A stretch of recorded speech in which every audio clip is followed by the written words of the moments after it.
WNBA players being held hostage isn't just a Twitter phrase anymore. It came straight from one of the most powerful agents in the women's game. Caitlin Clark's agent, Erin Kane, went on ESPN and asked, "What I don't understand is why today's players are being held hostage by business decisions made by league executives and front office members." And she wasn't talking about vibes. She was talking about structural power. In her words, today's stars were literally playing AAU when the league made some of the financial and competitive decisions that now cap what they can earn and how much leverage they have. That comment lit a match under a conversation players have been hinting at for years, that the way the WNBA is built, salary cap, roster size, prioritization, and now a frozen CBA, lets teams in the league manipulate careers while players get stuck living with the fallout. Let's start with what Kane actually meant. She wasn't just complaining that Clark personally might not hit some theoretical max number. She spelled out that today's players are paying for underinvestment over years, and that today's players should not be penalized for a lack of investment over time made at the business level. Translation: for decades, the league and its partners held back on spending, capped salaries low, kept media deals small, and now that stars like Clark, A'ja Wilson, and Breanna Stewart are driving real revenue, the system that was built under that old mindset still limits what they can make and how teams can build around them.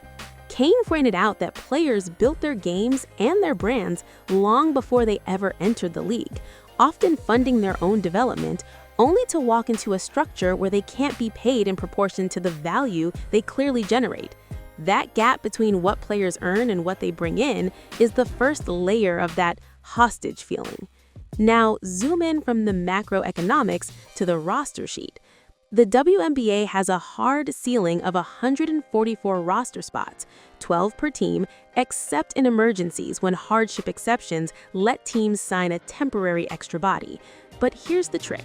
Teams often don't even use all 12 spots by choice. In 2023 and 2024, multiple contenders chose to carry 11 players so they could afford a star-heavy core under a hard salary cap. That was just under $1.47 million in 2024.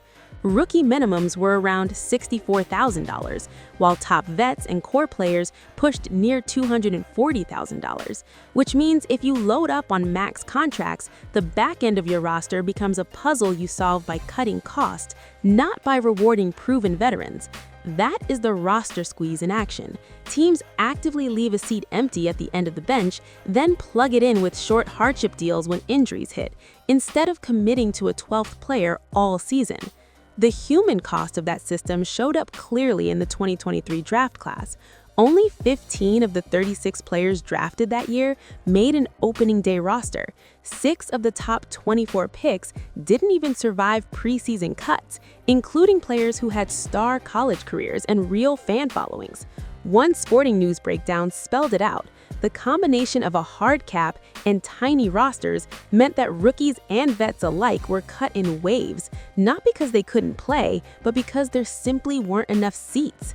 Players like Ryan Howard and Erica Wheeler were vocal on social media about watching friends and former teammates get drafted, build a mini fan base, and then disappear before fans even saw them in a regular season game, calling on Commissioner Kathy Engelbert to speed up expansion and expand rosters. When you're a player or an agent staring at that math, it looks less like competition and more like a game of musical chairs where somebody decided to remove a couple of chairs on purpose. That's where the manipulation word enters the chat for agents. If you're representing a veteran guard in her late 20s or early 30s, she's usually in that middle-class salary range. Not a max star, not a rookie minimum, but expensive enough that she is the first line item coaching staffs and cap specialists look at when they need breathing room.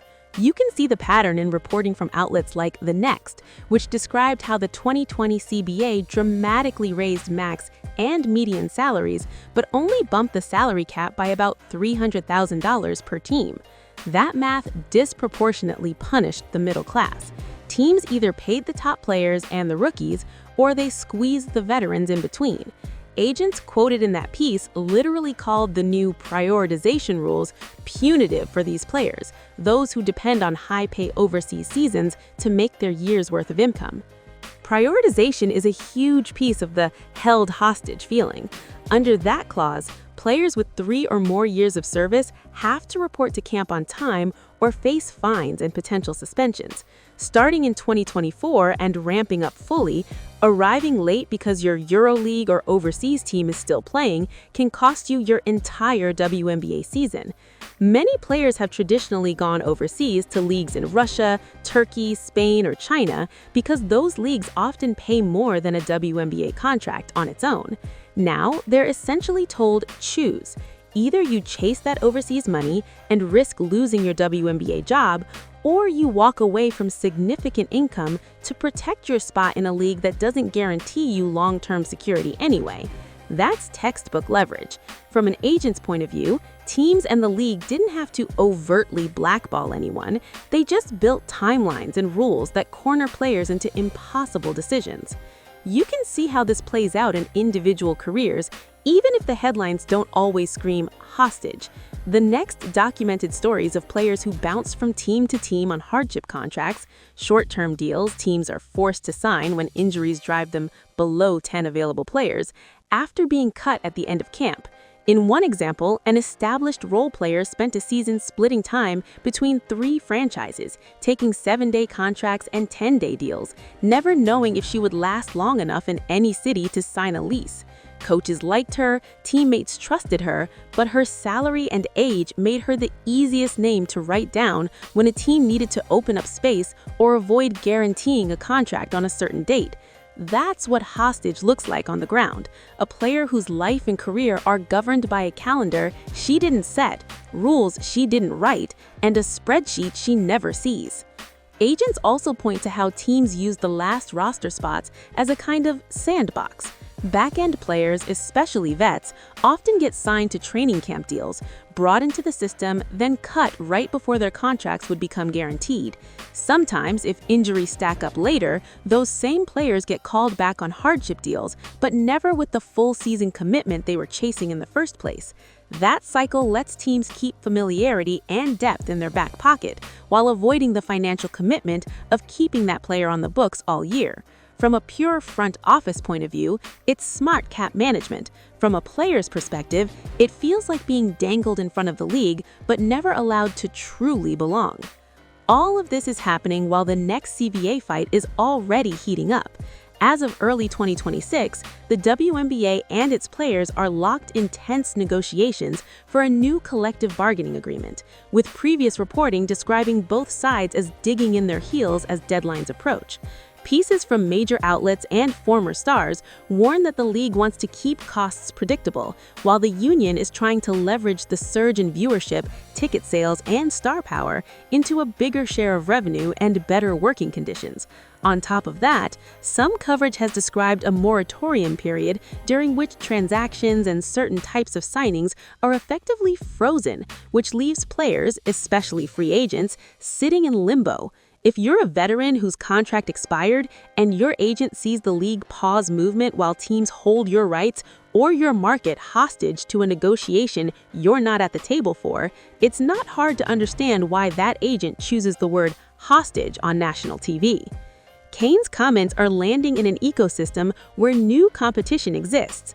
Alternative leagues like Athletes Unlimited and the incoming Unrivaled project give W players more off-season options, but some analysts argue that those leagues may unintentionally undercut the union's leverage with the WNBA. If some stars can survive off brand deals and alternative league money while still playing summer WNBA, it can create a split between the top earners and the middle class in negotiations. That split makes it easier for ownership to push through rules like prioritization that primarily hurt the players in the middle while dangling better top-end salaries and benefits to get the CBA done. Again, nobody is literally locking doors, but the structure of options and pressure points ends up trapping a certain type of player while others can float above the fight. Meanwhile, expansion is both the hope and the current frustration. Commissioner Kathy Engelbert has spoken about adding franchises, Portland and Toronto are the ones everyone talks about, and about trying to double the next media rights deal beyond the existing package with Disney, Amazon, and Ion. The Sporting News and other outlets have noted that more teams and a richer TV deal could finally increase roster spots and ease the squeeze that killed half of the 2023 draft class's WNBA dreams before they even started. But until those teams are on the floor and the cap actually rises, the same veterans agents are fighting for are stuck in the 11 to 12 spot world with the same hard cap and the same prioritization hooks. It's no wonder agents are starting to say the quiet part out loud. The league has grown, the money and attention are here, but the system that controls rosters and salaries still looks like it was built for a much smaller game. So when you hear WNBA players are being held hostage by roster manipulation, it's not just about one player or one front office move. It's about a pattern. It's about a league that kept rosters tiny, locked in a hard salary cap, added rules that make it harder for veterans to chase overseas money, allowed teams to carry 11 players instead of 12, and now sits in CBA limbo while players wait to see if their futures move at all. Agents like Erin Kane are looking at stars who drive massive economic impact and vets who can still hoop at a high level and asking why the people on the floor are absorbing the cost of decisions made long before they ever had a voice. The phrase "held hostage" is dramatic on purpose. It's a way to make clear that in the current WNBA, players may have the talent, the fan base, and the numbers, but teams and the league still have most of the power over who gets a real role, who gets stuck as an unplayable insurance piece, and who gets quietly pushed out of the league altogether.